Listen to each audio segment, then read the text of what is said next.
The Bayanihan Act, or Republic Act No. 11,469, Bayanihan, Tahilas 1 Act. The most important parts from the approved bill you need to know. Bayanihan, Tahilas 1 Act gives President Duterte the authority to realign about 274 billion pesos of the national budget to address COVID-19.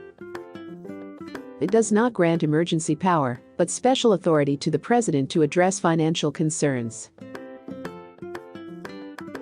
It also gives the president authority when public interest so requires to temporarily direct the operations of certain facilities. Includes private hospitals, medical facilities, passenger vessels and other establishments. Such establishments can house health workers, become quarantine areas, medical relief and aid distributions locations or other temporary medical facilities. Management and operation of such establishment unjustifiably refuse or signify that they are no longer capable of operating their enterprises for the purpose stated herein, the President may take over their operations, subject to the limits and safeguards enshrined in the Constitution. Benefits for health workers. COVID-19 special risk allowance for public health workers on top of their usual hazard pay. PhilHealth to shoulder all medical expenses of private and public health workers in case of exposure to COVID-19 or any other work-related injury disease during the emergency. 1 million pesos compensation for private and public health workers who will die in the line of duty due to COVID-19, meaning the heirs of the doctors who have died may claim this death benefit. 100,000 pesos compensation for private and public health workers who will contract severe COVID-19 infection. Benefits for the poorest families. To be given to the 18 million families who are poor or are from the informal sector. The families will receive 5,000 to 8,000 pesos a month for the next 2 months to provide for their food and other daily need, computer-based of the prevailing daily minimum wage in their region. Beneficiaries of the 4 fees and conditional cash transfer will receive a top-up to their current benefit to reach the said 5,000 to 8,000 peso financial assistance. 30-day grace period. 30-day minimum grace period in payment of loans and credit card dues.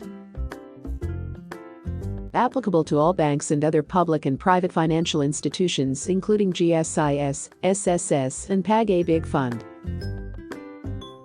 30-day grace period in residential rent for payments falling within March 16 to April 15, 2020, should have no interest or other fees and penalties.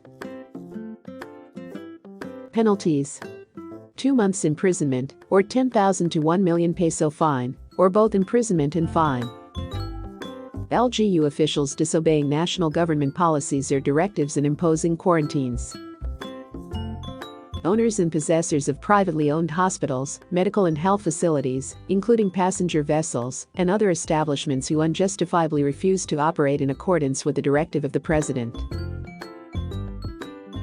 Engaging in hoarding, profiteering, injurious speculations, manipulation of prices, product deceptions, and cartels, monopolies or other combinations in restraint of trade, or other pernicious practices affecting the supply, distribution and movement of food, clothing, hygiene and sanitation products, medicine and medical supplies, fuel, fertilizers, chemicals, building materials, implements, machinery equipment and spare parts required in agriculture, industry and other essential services, and other articles of prime necessity, whether imported or locally produced or manufactured.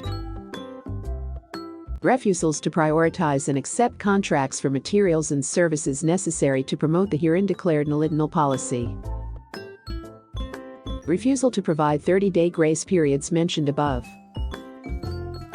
Individuals or groups creating, perpetuating, or spreading false information regarding the COVID-19 crisis on social media and other platforms, such information having no valid or beneficial effect on the population, and are clearly geared to promote chaos, panic, anarchy, fear, or confusion.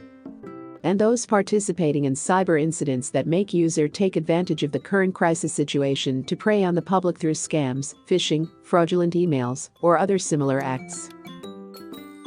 Failure to comply with reasonable limitations on the operation of certain transportation sectors, whether land, sea or air, and be it private or public.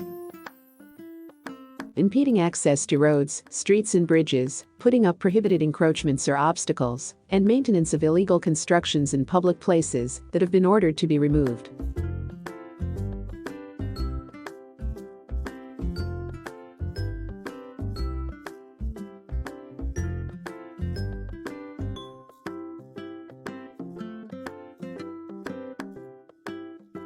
Thank you for watching. Please like and subscribe.